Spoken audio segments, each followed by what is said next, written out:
ইরানের সঙ্গে পাকিস্তান সীমান্ত বন্ধ করে দিল। ইরানের সঙ্গে পাকিস্তান হঠাৎ করে সীমান্ত বন্ধ করে দিল কেন? কি এমন ঘটলো যার কারণে এই দুই প্রতিবেশীর মধ্যে চলাচল স্থগিত হলো? চলুন জেনে নেই পুরো ঘটনা। ইরান ও পাকিস্তানের মধ্যকার সীমান্ত দীর্ঘদিন ধরেই নানা উত্তেজনার কেন্দ্রবিন্দু। সাম্প্রতিক সময়ে কিছু সশস্ত্র সংঘর্ষ, নিরাপত্তা বাহিনীর অভিযানের পরিপ্রেক্ষিতে পরিস্থিতি আরো জটিল হয়ে উঠছে।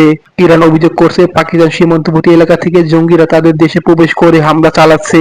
অন্যদিকে পাকিস্তান বলছে তারা সন্ত্রাস দমনে কঠোর অবস্থানে রয়েছে এবং ইরানকেও দায়িত্বশীল আচরণ করতে হবে। এমন উত্তেজনা পরিস্থিতিতে ইরান হঠাৎ করে সীমান্তে একাধিক চেক পয়েন্ট বন্ধ করে দেয়। এর ফলে ব্যবসা বাণিজ্য, সাধারণ যাত্রীরা এবং স্থানীয় জনগণ চরম ভোগান্তিতে পড়েছেন। অনেকেই বলছেন রাজনীতির খেলায় সাধারণ মানুষ আজ বলির পাঠা। স্থানীয় বাসিন্দাদের দাবি দ্রুত কূটনৈতিক সমাধান ছাড়া পরিস্থিতি আরও খারাপ হতে পারে। এখন প্রশ্ন হলো এই সংকট কতদূর গড়াবে? দুই দেশ কি পারবে শান্তিপূর্ণ সমাধানে পৌঁছতে, নাকি সীমান্তে উত্তেজনা আরো বড় কোনো সংঘর্ষের ইঙ্গিত দিচ্ছে? আপনার কি মনে হয় ইরান পাকিস্তান উত্তেজনা সহজে মিটবে? নিচে কমেন্টে জানাতে ভুলবেন না। যদি এমন আন্তর্জাতিক বিষয় আপনাকে আগ্রহী করে তোলে তাহলে অবশ্যই লাইক দিন, শেয়ার করুন আর চ্যানেলটি সাবস্ক্রাইব করে পাশে থাকুন।